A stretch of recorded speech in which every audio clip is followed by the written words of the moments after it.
This episode of Capes and Lunatics Sidekicks is brought to you by Tweaked Audio. To get awesome headphones, go to tweakedaudio.com and use coupon code SOUTHGATE to get 30% off, free shipping, and a lifetime warranty. Or you can get there through the link on our website, southgatemediagroup.com. Hey, what about that big wine tasting at the boss's house? I wouldn't recommend going. I heard it's hazardous to your health. Anyway, welcome back to the Angel Chronicles. I am Phil, and joining me as always, because I invited her in, my mistake is...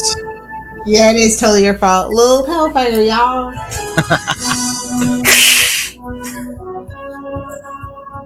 Tasted like candy, she did. It tastes like clover. Drusilla. It's always fun. Drew stole the show this time. But, I mean, we were no interruption in the podcast, but, yeah, we recorded that stuff ahead of time, so it's been, like, at least a week or two since we recorded our last episode, and I'm glad we took the break. Excuse me? Well, no, I'm just saying, this episode always hits me, like, this is the very, when this originally aired, this was, like, the first episode I really remember going, whoa. At the end, I was like, whoa.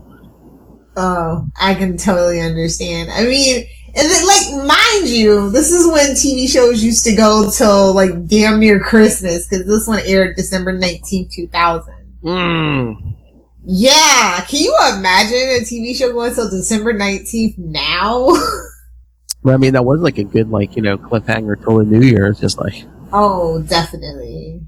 Yeah, I feel like the breaks were shorter back then, too, but, for hiatus. But we'll get there.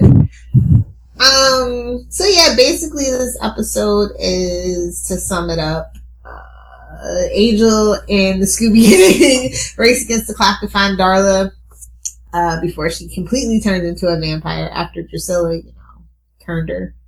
Yeah, because the beginning guns dragging Angel back into the hotel after last, episode. And it's like, I got him here without him bursting in the flame or anything, and Angel's just like muttering incoherently.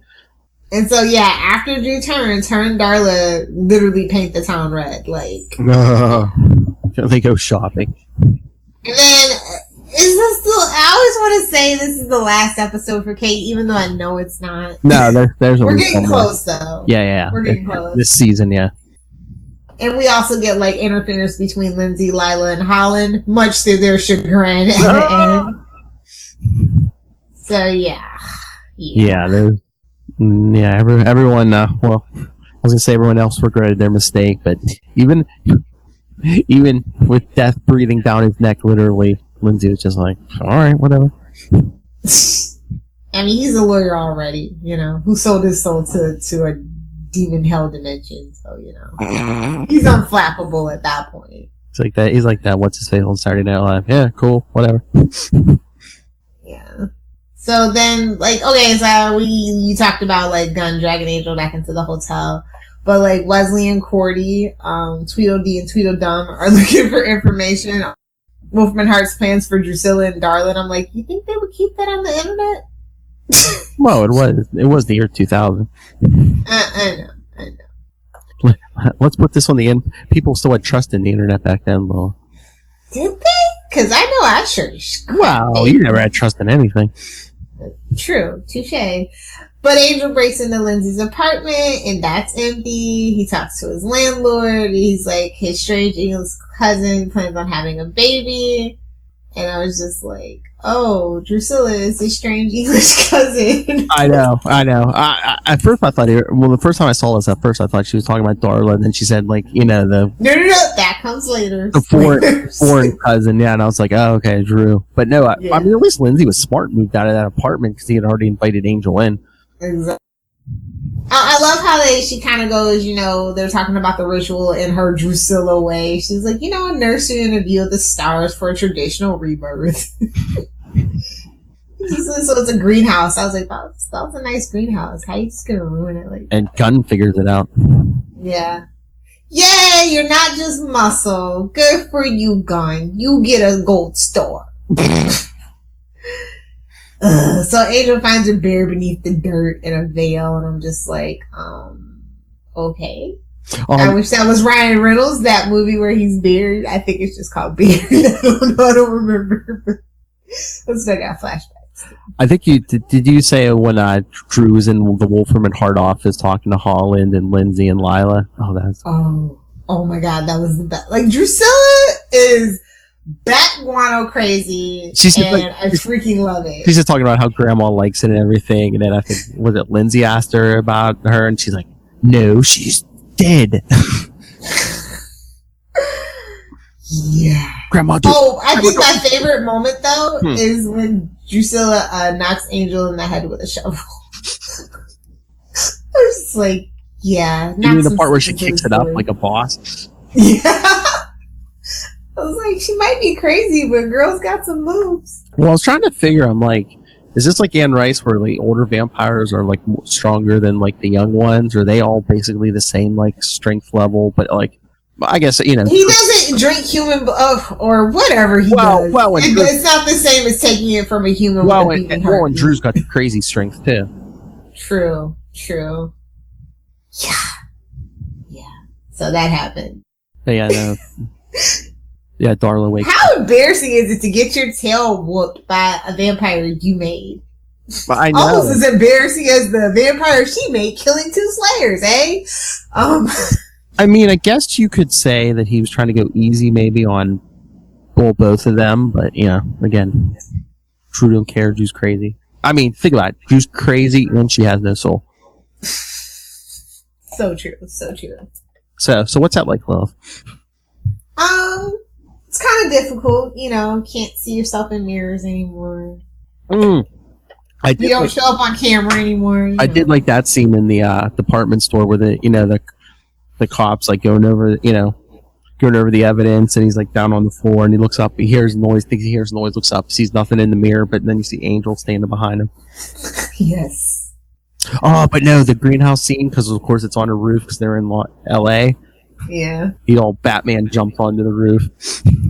They just couldn't let it go. They're like, you know what? We're getting one Batman moment. I love it. Because the grappling hook. That's half the reason that coat's there is because Cape. The Dark Knight of LA. Because even Batman wouldn't step foot in LA in the early 2000s. Maybe Green Arrow, but not Batman. The Dark Knight of LA, instead of a cow, he has hair gel. And guyliner. But anyway, then, after that whole thing, we get the whole infamous Holland's talking to Lindsay about the wine tasting, and I'm just like, foreshadowing. I guess we're getting all communion style. We're gonna take it literal about that wine a little bit. And then Angel just comes swinging through the window. It's like, what the hell? All Batman style. I know. Corey's vision. I was like, was that even a real vision? I feel like it wasn't a real vision. I mean, they showed it, made it look like she was having a real vision. I mean, It just seemed like she was trying to get them to go the opposite way. Whatever was going I on. think the powers that be were. I think Wesley hit it on the head. I think the powers that be were like, oh no, bro, this way lies madness. Turn the back the other way. Yeah, and then Courtney's like, I'll stake you. Oh, and then she's like, but then it's some loser in a garage. Yeah. And then it seems like Darla's actually kind of upset about being a vampire again. It seemed like it was at first, because I remember watching this the first time, and I was like, wait a minute. She was ready to take responsibility and be human, and well, because at first I was like, wait a minute, is her humanity's like still there, even though she's a vampire again? But then she wasn't completely transformed yet, so I think this is the closest we have ever really gotten to answers about like how vampires do their business in the Buffyverse. Because we don't on Buffy, we really don't like dwell on it. We just know that you got to drink blood to turn. But I feel like this was a little bit closer examination of it. Yeah, because I was gonna say I don't remember before them having like a big thing. So, all right, here's my question that came up this time when I was watching this. If Darla had been in the sun that day, would she have burned or not while she was in like mid transformation? Ooh, I think she would have. You think the minute that blood goes in, you burn, or does it take a little bit of transfer, at least partially transform to start burning? That's a toughie. What say you people? Email us. Let the debate rage. Capes and Lunatics at gmail.com. Yeah, that's a toughie. I don't think they even know it, because I think once someone gets like turned, they're just like, oh, let's not take a chance. Let's keep them covered until nightfall. Well, actually, if you're a True Blood fan, and actually this goes back to vampire lore in general about dirt, you do have to be buried in a rise at night. Sometimes it used to be you had to wait till the full moon or stuff like that. So it is something about being buried in your rebirth and stuff like that, and waking up at night. Well, like here, Angel just said, Drusilla is like just likes the whole ceremony and ritual and pomp of it. Yeah. So, yeah, it's actually a thing of vampire lore, and I think True Blood actually did a really good job with it. I just say True Blood did a good job with something related to vampires. Kill me. Kill me. Stake me right in the heart with Mr. Pointy. There's my drop. Yeah. Out of context, dropped is out of context. Anyway, we get to that garage scene, because he's getting ready to sacrifice himself for that. I love how that Morgog demon. Yeah, I love Angel just like whips the gun into like a drum of oil. He's like, Morgog's not worth it, kid. He couldn't find his hairy spinal hump with 6 hands or something. It's stupid like that. Yeah. Angel's ready to walk out. Wesley's like, we're not done here. It's like, yeah, we are. I am. Yeah. Which calls Drusilla and tells the ladies to massacre the town. He's like, Wolfram Heart's behind you, darling. Like, they're about to be behind your neck. But I mean, the whole thing with Angel, like, I get it. He was too obsessed, maybe, but it's like I kind of get his point too. It's like, yeah, unless his kid's like opening a portal to, like, destroy the world. I mean, there's 2 actual killers out there, But it is LA, to be fair, where it's like literally the home of serial killers. So, Yeah, but I mean, supernatural powered. I mean, and Drusilla's nuts to begin with, and Darla's just been changed for the 2nd time. I'm just saying, LA has seen worse. I know it. Well, the Angel knows what the 2 of them are capable of, because he's capable of the same thing. I would have just called Buffy. She killed Darla the first time. It's fine. And I would have called Spike to bang some sense into Drusilla for some time. Like, I'm just saying. Just, maybe a day or 2, I mean, that would make sense, calling for some reinforcements, at least Buffy. Although the werewolf guy, the witch. Although didn't they have that thing at the end of season 1 though? It's like, this is my city and I'll do things how I want. If nothing else, he should have broke Faith out of prison. I'm saying. Well, we had to save that for something else. Yep. Spoilers. But by the time we'll get there, you'll have forgotten that I mentioned this spoiler, so it's fine. Unless you're binging. And good for you if you're binging our podcast. Anyway, how does Kate get into this? Because Angel gets arrested. Well, the Wolfram and Heart guards take him out of the office after it crashes through the window, again, Batman style. Yeah, the cops come and take him, and they put him in the cop car, and Kate's sitting in the back. Even Angel gets that look you get. He's just like, oh, what do you want? I love that Holland introduces himself as head of special projects. Yes, I think that's the first time we've heard that, isn't it? Head of special projects. Yes. And I just love, it's, Angel's like, they're out there, they're going to be, they're going to kill indiscriminately, and there's going to be a bloodbath. He's like, oh, damn, I gotta let you go again. Oh, no, I love Holland's line where he's like, and somehow I just can't seem to care. Well, remember that line, kid. Remember that line. And then I love Holland as he's walking out of the office. He's like, I'm late for my wine tasting. And he looks at Angel and says, oh, and by the way, you are not invited. I'm like, man, I'd be afraid to do that. Just, it's the spell heard you wrong. Exactly. I mean, Latin is tricky. Uh-huh. Although it's like, shouldn't it be like Babylonian or something way more like, I don't know, something like way more ancient than Latin? I'm just saying these. Yeah, but supernatural stuff, very popular with the kids. With their sexting and their murder. Yes, I know. And their grams and their snaps. Seriously, I'm gonna need a Snapchat tutor. That's how old I feel when I get on that damn thing. I gotta find me a 10-year-old and be like, hey, how does this work?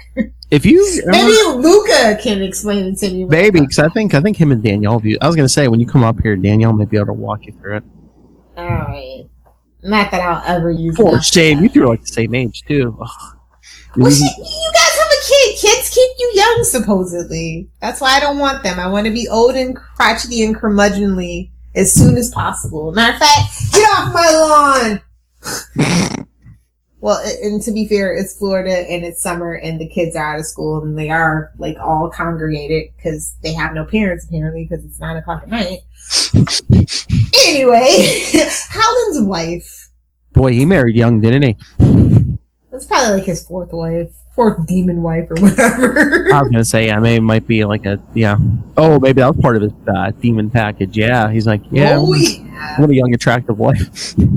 I mean, it's LA. You're a lawyer. You're a lawyer at a powerful firm. And then it's keeping up with the Joneses. And then, that would have been a great story. Then the senior partner's like, oh yeah, well then you have to sacrifice the old one. Oh, deal.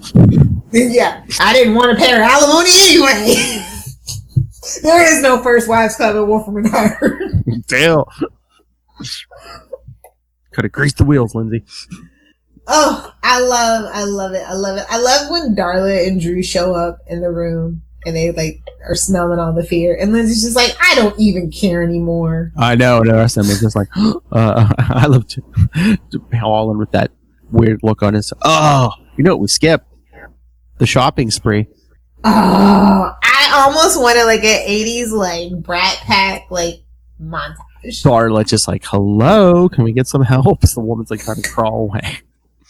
Yeah, it was kind of a bummer. I figured Joss Whedon might have wanted to direct this episode just for the shopping scene montage, but we got some guy named James A. Contner. But it's funny because this episode is written by Tim Minear, which is like one of the big guys, and Sean Ryan, another like heavy hitter. So I figured Josh would have wanted to have some fun with Darla and Drew, but he must have been busy with something Buffy related or Firefly related, or I don't know. But again, just that Drusilla, she's like, oh, I'm ringing. Yeah. Darla pulls out the phone. She's like, oh yeah, I forgot about that. Dude, do you ever think how weird it must be if like vampires actually existed and like they got like turned in like the 1600s and they lived to like 2019? Oh yeah, they're keeping up with the Joneses. They have to get the newest iPhone, but they can't wait in line in the. I mean, think about it. Think how much trouble your grandparents had working a cell phone, and now just imagine someone born in the 1600s. Yeah, it's sorcery. Wait a minute, isn't that what the Vampire Chronicles is all about? Like, literally. These children and their MTV. I know, wow. And, you know, I just want to do a slight rant. MTV, usually when it's MTV's birthday, they only play music videos all day long. And this is like the first time in 15 years that they will actually be playing their stupid reality shows. And I'm so bummed. I was looking forward to it, and then somebody posted it on Facebook. I'm like, they're not gonna play music on the birthday. It's done. Oh my lord, kid. Right, it's literally the end of an era. Just MTV, just go off the air. Kid, just rebrand yourself. Crappy reality. Kid, back in the day, you could turn on MTV and you could watch a music video. You know, if there wasn't an episode of Beavis and Butthead or Darla on, you know. Daria, sorry. Well, I'm thinking of this episode, sorry.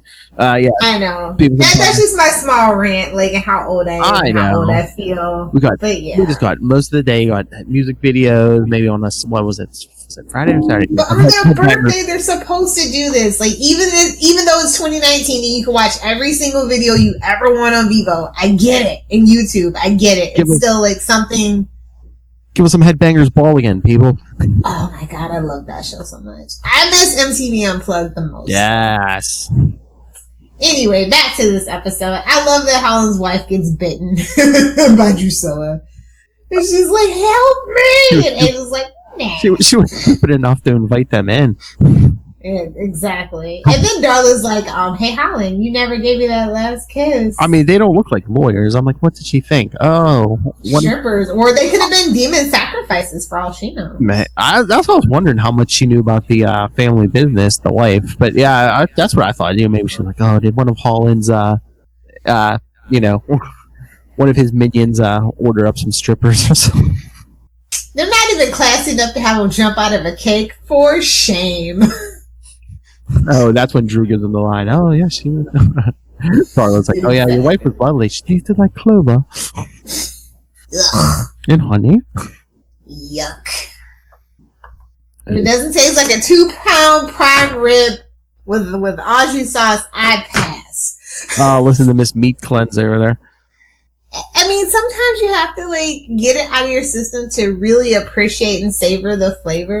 Really honestly. Fasting and stuff, it works. Savor the flavor of what, love? Meat, Philip. Yes, there's my God. Meat. Anyway. This isn't Wade's World. Moving on. I know.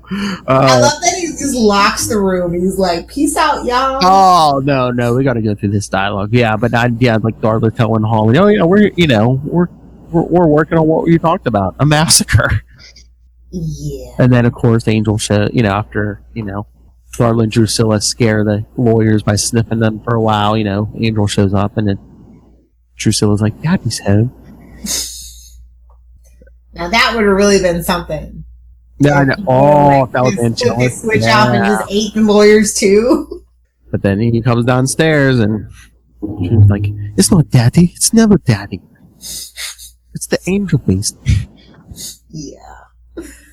I just want to get to my favorite scene. It's when he goes back to Angel Investigations and he's telling them the story, and they're like, they're blaming themselves for not doing something sooner. And they're like, are you okay? And, we're the only thing standing between you and true darkness. And Angel's response is like, you're right. You're all fired. Yeah. And you're like, what? And that was like the cliffhanger until January. Yeah. I know. It's just Angel Investigations. But I just made a little boo-boo. Angel, I'm about to ruin this whole crew's life. You're fired. He hit him with the trump. I just love that because Lindsay's giving that whole talk and and Gunn's like they're right, and Angel goes, you're right. Takes applause. We're all fired. But then I feel like if you're a Buffy fan, I feel like Angel's decision to let Darla and Drusilla slaughter the lawyers is when she leaves Billy Fordham at the mercy of Spike and Drew with their gang of vampires. Well, yeah, it's how many deaths has Wolfram and Hart been responsible for? Oh, this is a bloody episode too. We got to see a lot of it too. Yeah. I mean, there was nobody in that room who was like, "Oh no, I didn't know what they were doing." Everyone there was, actively plotting people's deaths and demon takeovers and all kinds of stuff. One of my favorite Angel bloopers is actually from this episode. It's at the 19-minute mark when the car is skidding. There's a yellow-green mannequin where Cordelia is supposed to be sitting. Yes, I did. I did see that, especially this rewatch. Yes, yeah, when he turns the car around. Yeah, because she's supposed to have her head back. Yeah, and, that's a mannequin. Yeah, you don't want to hurt her. Yeah. But I mean, if Angel wanted to, he could have let Darla and Drusilla, drink their fill in that room and then burn the house down or something.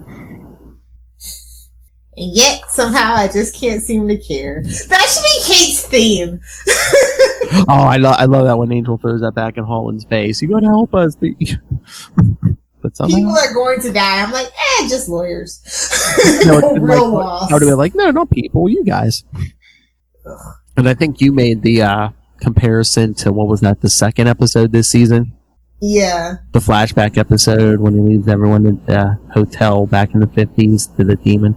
Mm-hmm. The Colonel Sanders, yeah. Or Foghorn Leghorn, yeah. Yeah. So, I just have to say, I'm sorry, this is spoilers, but I'm really happy that at least Lindsay and Lila make it out. Yeah. They're the only two who make it out. Yeah. So, Because I was worried. Like, I really, really did. Like, I had a thing for. I think a lot of girls had a thing for Christian Kane back in the early aughts. He did a couple of things. I was just like, no, not Lindsay. Angel has to be the one to kill him. And Lila ain't bad on the eyes either. You know what I'm saying? Yes. My secret ship actually came true, which we'll get to next season or season 4. I think it's next season. Who, with Lila? Spoilers! What did you say the other half? Yes. That whole thing. I was just like, they actually did that? Did they read my diary secretly? Was there like that's the one thing that I regret. Like, I never was like on the Buffy forums, because I had a life back then with like sports and stuff. So I could watch the TV shows. I could even get all the extra stuff like the calendars and the canon books and stuff. But I never like got to be on like the forums. Did you say sports? Yeah, I played sports. As in you played sports? Yeah, cheerleading, volleyball, track. Wow, I knew about the cheerleading, but not the volleyball and track. Yes. I was quite athletic in my early days. Wait a second. Now I just like to punch stuff. So. Well, that hasn't changed. But no, you said you wrote that you were writing about the show in your diary. Yeah, well, a journal because I'm cool like that. I know. Diaries are for suckers. Well, I wanted to say diary because I was going to say so you had a vampire diary. Oh, so terrible. So terrible. Actually, you know what? That show's not that bad. I mean, it turned to poop after season 5, but the book's pretty good until they get the ghostwriter. No, like, yeah, it's a shame. Like, how not to be an author. LJ James, yeah, just how not to be an author. Poor thing. Anyway, so yeah, this episode is an A+ for me, hands down. I love everything about this episode. Oh, definitely. I love Darla. I love Drew. I love Angel, and like that last scene every single time. Yeah. Oh, yeah. I mean, I agree. Definitely an A+. I mean, anytime the first thing I think of when anyone mentions season 2 is this episode. Yeah. No. First thing I just think of Darla and Drusilla and just like the bat saying the bat guano plan that Wolfram and Hart had, and I'm just like, oh, honey. Yeah, but like the thing that always stands out clearly to me in my memory of season 2 is this episode. Yeah. I love Drew in the basement. When Tora was like, "Oh yeah, Angel's here to punish us." She's like, "Tora, what would Drusilla say? Spank us till Tuesday. We'll be bad if you do, or something." I'm like, I'm telling Spike. I know, and that's your dad, supposedly. Her maker. She's his progeny. That's how that works, but... The incestuous vampire life. Yeah.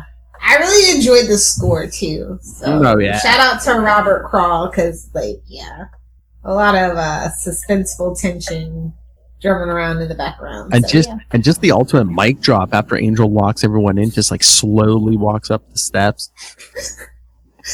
Yes. I have to say though that if you are gonna get the DVDs or the Blu-rays, don't get widescreen because that's where a lot of the bloopers come from. Because it was shot in widescreen, but it wasn't meant to be shown in widescreen. Do you know what I mean?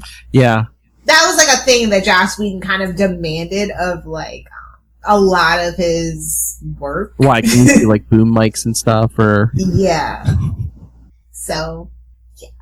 Just get the regular version. I'll just put, unless you like bloopers and stuff like that. It kind of takes me out of it, but I always have to bring it up the mannequin thing. There's a couple of other things with the mirrors. I love what how they do with mirrors because you have to use doubles. Yeah. Because it's not a real mirror. The whole thing.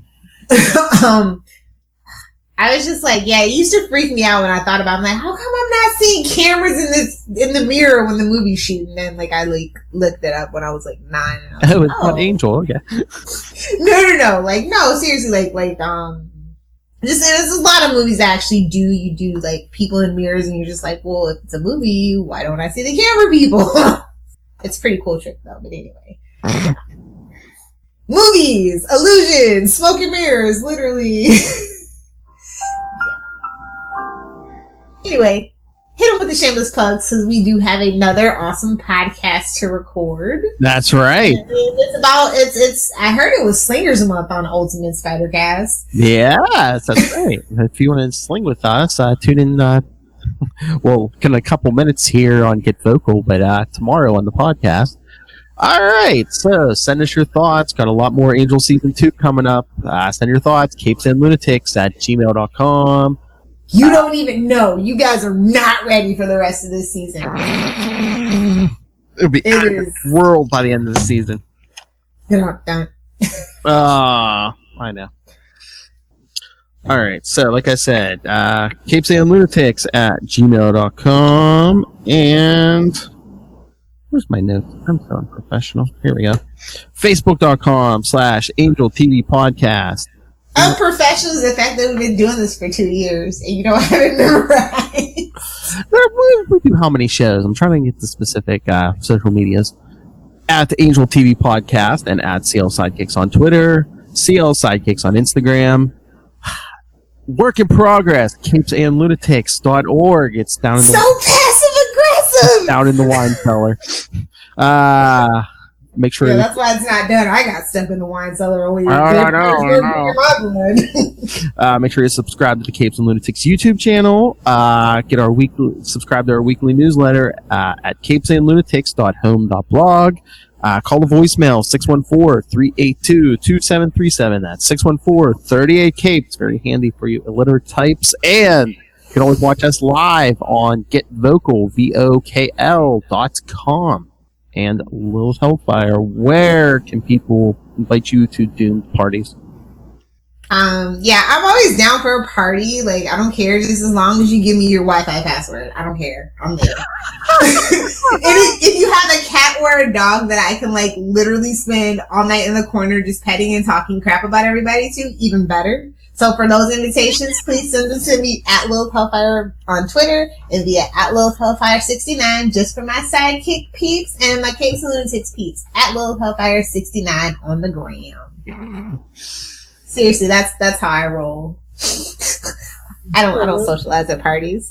Oh, well, that's nice to hear. I drink the booze that eats the food. I thank the host, and I'm out. That's nice to hear when you're coming up here in September. Anyway.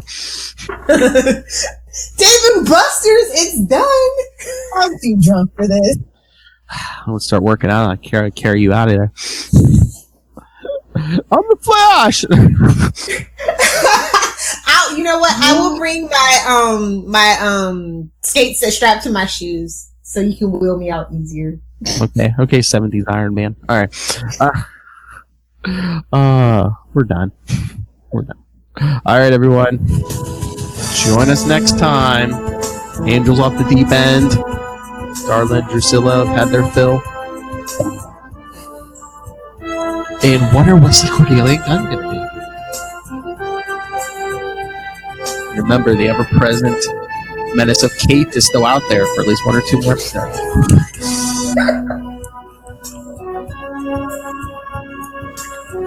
I think you know true darkness. Hello, darkness, my old friend. I've come to talk to you again. Like I say, come back. We help the helpless, which is us. No, you guys help the helpless, which are us.